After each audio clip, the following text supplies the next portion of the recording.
মাটির উপর সাজানো কয়েকটি বাঁশের ঝুড়ি, তার ভেতর ধান, গম ও ভুট্টার বীজ। একপাশে রাখা করম গাছের ডাল। কিছুক্ষণ পর নারী পুরুষ হাতে তুলে নিল সেই ডাল, আর তরুণীরা মাথায় তুলে নিল ঝুড়ি। ঢোল করতালের সাথে বেজে উঠল বাদ্যযন্ত্রের সুর। নাচ গানের তালে তালে এগিয়ে যাচ্ছে চা বাগানের পথে। আস্তে আস্তে বড় হতে লাগলো দলটি। বাগানের কলোনি ঘুরে বেদির চারপাশে ঝুড়ি রেখে শুরু হলো তাদের আচার পালনের পর্ব।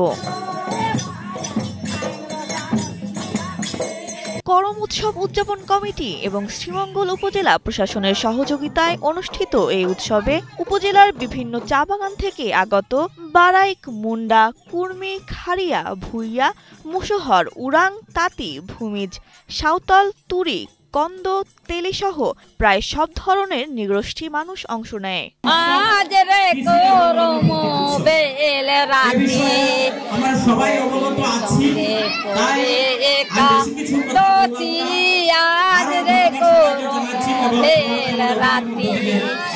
বাবা মা দাদা দাদি করিয়া গেছে, তারা স্মৃতিটা মানে আমরা করিয়া যাইতেছি। বিকেল থেকে রাত পর্যন্ত এভাবেই উদযাপিত হয় ক্ষুদ্র নৃগোষ্ঠীর ঐতিহ্যবাহী করম উৎসব। উৎসব উপলক্ষে নৃত্যগীতের পাশাপাশি নানা ধর্মীয় আচরণও পালন করা হয়। আয়োজকেরা জানান, ভাদ্রের শেষ আর আশ্বিনের শুরুতে এই উৎসবের আয়োজন করা হয়।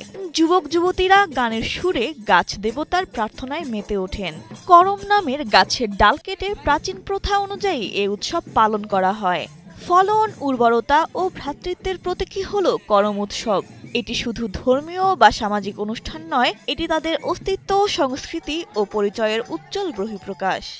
বান্ডেল থাকলে প্রতি সেনমানিতে টাকা বাঁচবে। বিকাশ সেনমানি বান্ডেল কিনে জিতুন প্রতি লেনদেনে। চাহিদা আছে, কখনো কখনো করে থাকে, তাদের মধ্যে করে থাকে, করম পূজার কোনো মানসা করে থাকে। এটা ভাইদের একটা মানে ভাইদের উৎসাহ করার জন্য, বোনদের আদর করার জন্য করম পূজাতে যখন ভাইরা নিয়ে যায়, বাবা মারা নিয়ে যায়, তখন তাদেরকে শাড়ি বিভিন্ন যার যে সামর্থ্য অনুযায়ী তাদেরকে কিন্তু যত্ন করা হয় করম পূজাতে। মূলত হচ্ছে অরণ্য কৃষি ভিত্তিক যৌবন জাগ্রত এবং প্রাণ বৈচিত্র্য রক্ষার একটা উৎসব করম উৎসব। সরকারি গেজেটে অন্তর্ভুক্ত ২৬টি ক্ষুদ্র নৃগোষ্ঠী বসবাস করছে এই অঞ্চলে।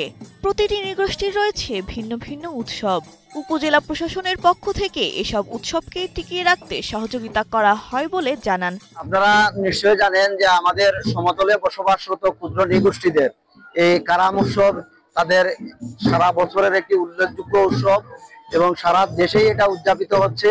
তার এই ধারাবাহিকতায় শ্রীমঙ্গলেও আপনারা জানেন যে আমাদের গেজেটের ২৬টি নৃগোষ্ঠীর বসবাস এবং সেই নৃগোষ্ঠী সারা বছর মেয়াদী তাদের বিভিন্ন সম্প্রদায়ের বিভিন্ন অনুষ্ঠান থাকে। তো সেই উৎসবগুলো আমরা উদযাপন করতে চাচ্ছি এবং তাদেরকে সাথে নিয়ে আমরা তাদের কৃষ্টি কালচারকে জাগ্রত রাখার জন্য এই উৎসবগুলোকে উপজেলা প্রশাসন এটা একাডেমিক ক্যালেন্ডার করার মাধ্যমে সারা বছর মেয়াদী উদযাপনের ব্যবস্থা নিয়েছে। করম উৎসব শুধুমাত্র একটি সামাজিক অনুষ্ঠান নয়, বরং এটি একটি ঐতিহ্য যা আগামী প্রজন্মের জন্য সংরক্ষণ করতে হবে।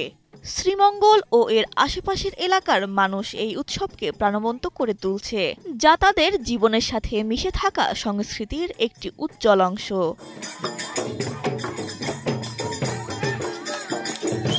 শ্রীমঙ্গল থেকে সালাউদ্দিন শুভর পাঠানো তথ্য চিত্রে ডেস্ক রিপোর্ট, কালের কণ্ঠ।